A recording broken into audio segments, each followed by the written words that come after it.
আচ্ছা, গতকাল নয়, দুদিন আগে আমি কলকাতায় একটা কনভেনশন ছিল, ওই হিন্দু মুসলমানের মধ্যে অবিশ্বাসের বাতাবরণ, এই হিন্দু শব্দটা বলার পর সময় একজন আমাকে বলে উঠলো হিন্দু মানে কি।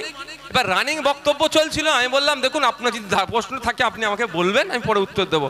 পরে আমি বাইরে অনেকক্ষণ ছিলাম, মিডিয়া কোশ্চেন করেছিল, উত্তর তিনি নিতে আসেননি। আমি মিডিয়ার মাধ্যমে বলে দিই, আমি বলতে চাই কোন হিন্দুর কোন শব্দগত মানে নিতে চাইছেন। ভৌগোলিক অবস্থানগত হিন্দুর মানে কি বলতে হবে, না ধর্মীয় ভাবে হিন্দুর মানে কি বলতে হবে, না সংস্কৃতিগত ভাবে হিন্দুর মানে কি, কোন দিক থেকে হিন্দুর মানে বলতে হবে আমি সেটা বলে দেবো তাকে। আমি এতটুকুই শুধু বলে ছেড়ে দিলাম। কাল ওই দিনকে আমি তাকে পাইনি, আমি আবার ফিরে আসি। তো হিন্দু মুসলমানের মধ্যে অবিশ্বাসের বাতাবরণ তৈরি করার জন্য এই ধরনের মিথ্যাচার করছে। ওয়াকফ বোর্ডের নিজস্ব ক্ষমতা নাই, নিজের জমিটাকে উদ্ধার করা পারছে না, সে নাকি অন্যের জমিতে দাঁড়ালে সেটা ওয়াকফের হয়ে যাবে। নিজস্ব ক্ষমতা নাই বলে ওয়াকফ বোর্ড যাচ্ছে কোথায়, প্রথম ওয়াকফ ট্রাইব্যুনালে, সেখানে গিয়ে বলছে মাই লর্ড আমি আমার জায়গা উদ্ধার করতে পারছি না, তুমি একটু অর্ডার করে দাও। সেখানে না হলে কলকাতা হাইকোর্টে যাচ্ছে, হাইকোর্টে না হলে সুপ্রিম কোর্টে গিয়ে আইনের দ্বারস্থ হচ্ছে যে আমার সম্পত্তি আমাকে দাও, দখল করা আছে, বেদখল হয়ে যাচ্ছে, আমি যেন দখল করতে পারি নিজের পক্ষে, আইনের দ্বারস্থ হচ্ছে, সে নাকি অন্যের জায়গা দখল করে নেবে। সম্পূর্ণ মিথ্যাচার। আর একটা মিথ্যাচার কি হচ্ছে, বলা হচ্ছে ওয়াকফ ট্রাইব্যুনাল একবার যে অর্ডার দিয়ে দেবে, হাইকোর্টে গেলেও কিচ্ছু হবে না, সুপ্রিম কোর্টে গেলেও কিচ্ছু হবে না, প্রধানমন্ত্রীও কিছু করতে পারবে না, রাষ্ট্রপতিও নাকি কিছু করতে পারবে না, সুতরাং ওয়াকফ ট্রাইব্যুনালটাকে উড়িয়ে দাও, এই বলে আবার হিন্দু মুসলমানের মধ্যে বিরোধ লাগানোর চেষ্টা করছে। আমি আপনাদের বলি ও বেটারা মিথ্যাচার করছে। সংবিধানের 226 নম্বর অনুচ্ছেদে বলা আছে, যদি ট্রাইব্যুনাল দ্বারা কেউ মনে করছে এই অর্ডারটা আমার পছন্দ হচ্ছে না, হতে পারে, তাহলে শুধু ওয়াকফ ট্রাইব্যুনাল নয়, 12-13 রকম ট্রাইব্যুনাল আছে, সে কি করবে, হাইকোর্ট যেতে পারে, হাইকোর্ট না হলে সুপ্রিম কোর্ট যেতে পারবে, যেটা আর্টিকেল 226-এ বলা আছে। কিন্তু বিজেপি সেটাকে মিথ্যাচার করছে। 3 নম্বর ভুল ধারণা যেটা আছে, বোঝানো হচ্ছে যে মুসলমানদের জন্য ওয়াকফ আইন আছে, হিন্দুদের জন্য ওয়াকফ আইন, হিন্দুদের জন্য ধর্মীয় আইন নাই, সুতরাং আমরা হিন্দু, আমাদের জন্য আইন নাই, মুসলমানদের জন্য আছে, তাহলে ওয়াকফ আইন তুলে দেওয়া হোক।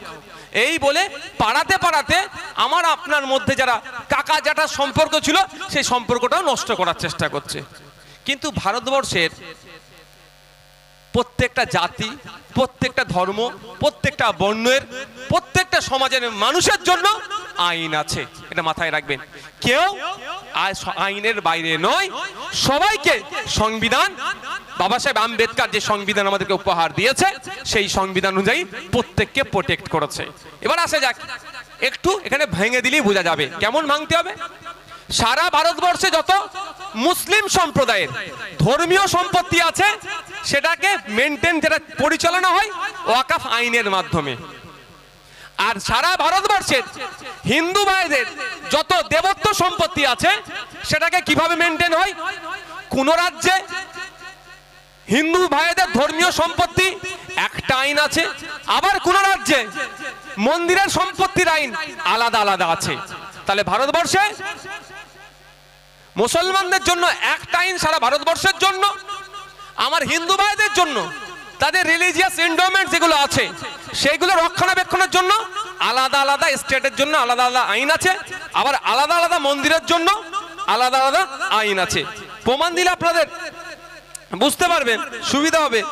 যেমন আপনাকে বলি, দা উত্তরপ্রদেশ শ্রী কাশী বৈশ্বনাথ টেম্পল অ্যাক্ট, উত্তরপ্রদেশের কাশী বৈশ্বনাথ মন্দির আছে জানেন তো, তার জন্য আলাদা আইন আছে উত্তরপ্রদেশ সরকারের।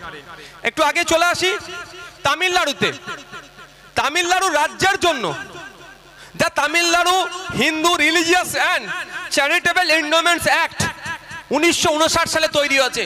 টোটাল তামিলনাড়ুতে হিন্দু ধর্মের ধর্মীয় সম্পত্তি যত আছে আর চ্যারিটেবল এন্ডোমেন্টস হিন্দু ভাইদের যত আছে সেটা রক্ষণাবেক্ষণের জন্য একটা আইন আছে। একটু এগিয়ে গেলে তো দীঘা নাকি, আর দীঘাটা পার করলে কি পড়ছে, উড়িষ্যা। উড়িষ্যার বিখ্যাত মন্দির কি, জগন্নাথ মন্দির। ওই মন্দির কিভাবে পরিচালনা হবে সেটাও সরকারি আইন আছে।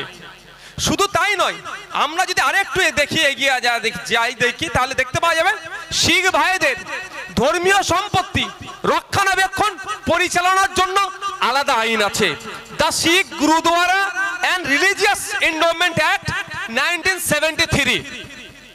আরেকটু যদি এগিয়ে যাই তাহলে দেখতে পাবো পার্সি ভাইদের ধর্মীয় সম্পত্তি রক্ষণাবেক্ষণের জন্য আলাদা আইন আছে। The Parsi public trust registration act 1936, 1936 সালে আইনটা তৈরি হয়েছে। এভাবে খ্রিস্টান ভাইদের গির্জার সম্পত্তি কিভাবে রক্ষণাবেক্ষণ হবে তার জন্য আলাদা আইন আছে। বৌদ্ধ ভাইদের বৌদ্ধ ধর্মের ধর্মীয় সম্পত্তি কিভাবে রক্ষণাবেক্ষণ হবে তার জন্য আলাদা আইন আছে। এক কথায় যত ধর্ম আছে সেই ধর্মের ধর্মীয় সম্পত্তি কিভাবে রক্ষণাবেক্ষণ হবে সব আলাদা আলাদা আইন আছে। কারো নাম টেম্পল অ্যাক্ট, তো কারো নাম ওয়াকাফ অ্যাক্ট, শুধু নামটা আলাদা। এই নামটা আলাদাটাকে বিজেপি বা তার যারা যোগ্য উত্তরসূরি আছে তারা ওইটাকে কাজে লাগিয়ে হিন্দু মুসলমানের মধ্যে বিভেদ তৈরি করার চেষ্টা করছে। একটা জিনিস তাহলে ক্লিয়ার হলো যে মুসলমানদের মসজিদ মাদ্রাসার যেমন আইন আছে, আমার হিন্দু ভাইদের মন্দিরেরও আইন আছে। একদম জোর গলায় বলবেন, কেউ যদি প্রমাণ চাই আমি আছি তার জন্য, নিশ্চিন্তে বলবেন। এবার আসা যাক, মোদিজি মুসলমানদের ভালো চাইছে, বিশাল ব্যাপার। আরে মনে হয় মোদিজি মুসলমানদের ভালো করবে? কার কার মনে হয় মোদিজি মুসলমানদের ভালো করবে? কেউ হাত তুলবে না। আমি আপনাকে বলি, সাথে একটু যুক্ত করি, মোদিজি গরিব হিন্দুদেরও ভালো করবে না। কি বললাম? মোদিজি গরিব হিন্দুদেরও ভালো করবে না। মুসলমান তো দূরের কথা, আমি চ্যালেঞ্জ করে বলছি, 2014 সালে ক্ষমতা এসেছে, পশ্চিম বাংলার গরিব হিন্দুদের কথা যদি মোদিজি ভাবতো, পশ্চিম বাংলার গরিব হিন্দুদের শিক্ষা স্বাস্থ্যের কথা যদি মোদিজি ভাবতো, তাহলে সেন্ট্রাল ইউনিভার্সিটি এই মেদিনীপুরে শুভেন্দু বাবু একটা নিয়ে এসে করে দিতে পারতেন। যদি গরিব হিন্দুদের কথা ভাবতো অন্তত একটা এমসি নিয়ে আসতে পারতেন। না এমস নিয়ে এসেছেন, না সেন্ট্রাল ইউনিভার্সিটি এনেছে, না সেন্ট্রালের প্রজেক্ট রাজ্যে নিয়ে এসে গরিব অন্তত হিন্দু ভাইদের উপকার করেছেন। ওগুলো বাদ দিন।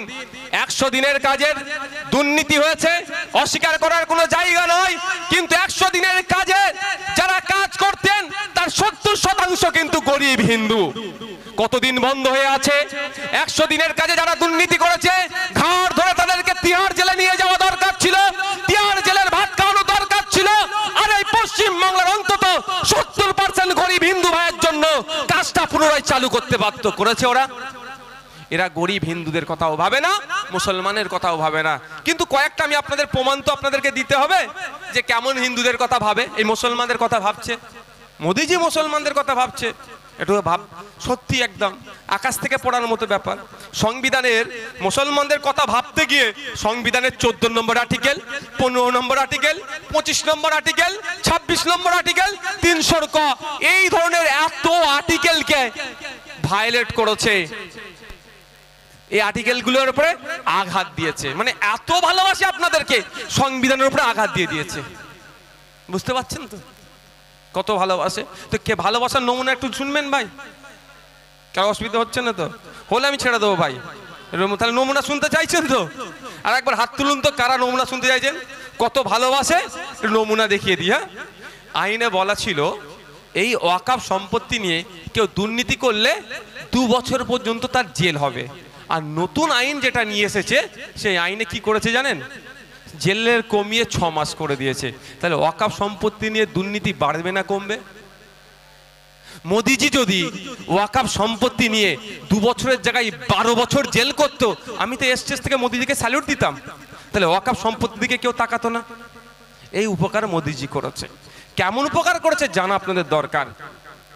ইন্ডিয়ান লিমিটেশন অ্যাক্ট 1963, ওই আইনের অনেক ধারা আছে। ওই আইন আমি অর্ডিনারি একটা আইন, যে আপনি জায়গার মালিক হলেও আপনার জায়গায় যদি কেউ 12 বছর বসবাস করে আপনি তাকে তুলতে পারবেন না। ও তোলার চেষ্টা করলে ও কোর্টে গেলে কিন্তু আপনাকে ওই সত্তার মালিক হয়ে যাচ্ছে। খাতায় কলমে আপনি মালিক থাকলেও ওকে আপনি তুলতে পারবেন না, কারণ 12 বছর একভাবে আছে। এটা লিমিটেশন অ্যাক্ট। আর এই লিমিটেশন অ্যাক্ট কোন ধর্মীয় সম্পত্তির উপরে প্রযোজ্য ছিল না। এই মোদি নতুন আইন করে ওয়াকাফের ক্ষেত্রেও এটাকে অমিট করে দিল। প্রিন্সিপাল অ্যাক্ট 1995 এর 107 নম্বর ধারাতে বলা ছিল যে লিমিটেশন অ্যাক্ট ওয়াকাফের ক্ষেত্রে প্রযোজ্য নয়। অর্থাৎ ওয়াকাফ সম্পত্তির ওপরে কেউ যদি 12 বছর কেন, কেউ যদি 22 বছরও বসবাস করে, সেই জায়গাটার ক্লেম করতে পারবে না।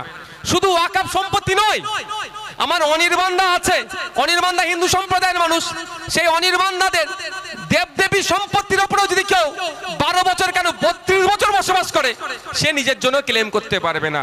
গুরুদুয়ারা সম্পত্তির জন্য পারবে না, পার্সি ভাইদের ধর্মীয় সম্পত্তির ক্ষেত্রে পারবে না। এক কথায় সমস্ত ধর্মীয় সম্পত্তির ক্ষেত্রে ক্লেম করতে পারবে না, এতদিন পর্যন্ত ছিল। আর এখন নতুন আইন করে মোদিজি সেটাকে চেঞ্জ করে কি করে দিল, ওয়াকাফ সম্পত্তির উপরে লিমিটেশন অ্যাক্ট সরিয়ে দিল। কি ক্ষতি হবে আপনারা বুঝতে পারছেন? একটা উদাহরণ দিলে বুঝতে পারবেন। ক্ষতি এটাই হবে, আমরা দেগঙ্গার ওইদিকে বেড়াচাপাই পীর গোরাচাঁদ আব্বাসী রহমতুল্লাহ আলাইহির নাম শুনেছি, গুগলে সার্চ করলেও পেয়ে যাবেন। ওখানে গিয়ে ওখানে খোঁজ নিয়ে দেখুন, উনার মাজারের 1000 বিঘা ওয়াকাফ সম্পত্তি ছিল। কত বিঘা? 1000 বিঘা। কাটতে কাটতে কাটতে কাটতে কাটতে কাটতে আজ থেকে চুরি হয়নি, সে দেশ স্বাধীনের আগে থেকে চুরি হচ্ছে ওয়াকাফ। হ্যাঁ, কংগ্রেসের আমলে তারাও কেটেছে, সিপিএম এর আমলে তারাও কেটেছে, তবে বর্তমান দিদির আমলে একটু বেশি কাটা হয়ে গেছে। বলছে আগে মাছ চুরি করতেন, পুরো পুকুর চুরি করে নিয়েছে এরা। করতে করতে মাত্র 5 বিঘাও সম্পত্তি বাকি নাই। তাহলে 995 বিঘা সম্পত্তি লুট হয়ে গেছে। বলছে হরি লুট যেটাকে বলে, করে নিয়েছে।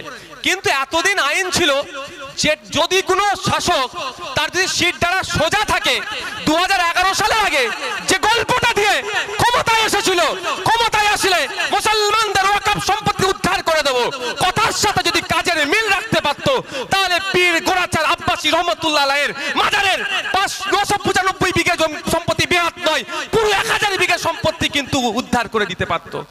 সিট দ্বারা সোজা নয়, উদ্ধার হয়নি। যদি আগামী দিনে কোন সরকার আসে, তার সিট দ্বারা সোজা থাকলে উদ্ধার করে দেবে, এই ভরসা আমরা রাখি। কিন্তু ওই রাস্তাটা এই লিমিটেশন অ্যাক্টকে তুলে দেওয়ার ফলে আর হবে না। মোদিজি যে নতুন আইন নিয়ে এসেছে, এই আইনে আর কোনোদিনের জন্য ওই 995 বিঘা সম্পত্তি ওই মাজার ফিরে পাবে না। এটা মুসলমানদের উপকার করলো না ক্ষতি করলো? বলুন। এর বিরোধিতা আমরা করছি, কারণ সংবিধানের 15 নম্বর আর্টিকেলে বলা হচ্ছে, 14 নম্বর আর্টিকেলে বলা হচ্ছে আপনার ইকুয়ালিটি বিফোর লর কথা বলা হচ্ছে। 15 নম্বর আর্টিকেলে বলা হচ্ছে জাত, ধর্ম, লিঙ্গ, বর্ণ দেখে আলাদাভাবে ট্রিট করা যাবে না। আর আমি তখন প্রশ্ন তুলছি, মুসলমানদের ধর্মীয় সম্পত্তিতে যদি লিমিটেশন অ্যাক্ট লাগু হয়ে যায়, তাহলে তো প্রশ্ন আমি তুলবই, আমার রাইট আছে। অন্য অন্য ধর্মীয় সম্পত্তির ক্ষেত্রে কি এই আইনটা আছে না তুলে দেওয়া হয়েছে? তখনই দেখা যাবে কি, তখনই বলবে নওশাদ সিদ্দিকী সাম্প্রদায়িক। কিন্তু না, সংবিধান আমাকে বলার অধিকার দিয়েছে। এখানে তো ধর্মের জন্য আলাদাভাবে ব্যবহার করা হচ্ছে না, আপনাকে আপনার উপর অত্যাচার নামানো হচ্ছে।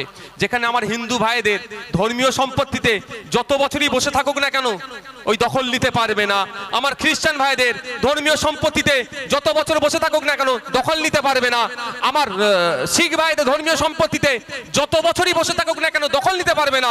সেখানে আইন চেঞ্জ করে মুসলিমদের সম্পত্তিতে 12 বছরের লিমিটেশন একটা চাপিয়ে দেওয়া হলো কেন? এবার 12 বছর বসেছে না 12 ঘন্টা বসেছে না 12 দিন বসেছে, আপনি বলতে পারবো তো? সবই তো ওদের, ঢাল তলোয়ার যা আছে, ঢোল সবই ওদের। তো ওদের মানে শাসকের। কেউ 12 ঘন্টা বসে যদি সার্টিফিকেট করে নেয় না ও প্রধানকে দিয়ে, না ওই লোকটি 12 বছর ধরে বসে আছে, আপনি কি করবেন বলুন? আপনি কিছু করতে পারবেন? তবে সম্পত্তিগুলো লুটার একটা জায়গা হয়েছে। আমি একটা কথা বলবো অন্য বিষয়ে, তার আগে বলে দিই, এই আমাদের মধ্যে কিন্তু এটা ঢুকিয়ে দেওয়া হচ্ছে এই ওয়াকাফটা মুসলমানদের বিষয়, মুসলমানরা লড়াই করবে। এটা একদম মাথায় রাখবেন না ভাই। এটা শুধু মুসলমানদের বিষয় নয়, এটা কাদের বিষয়? সংবিধান বাঁচানোর বিষয়।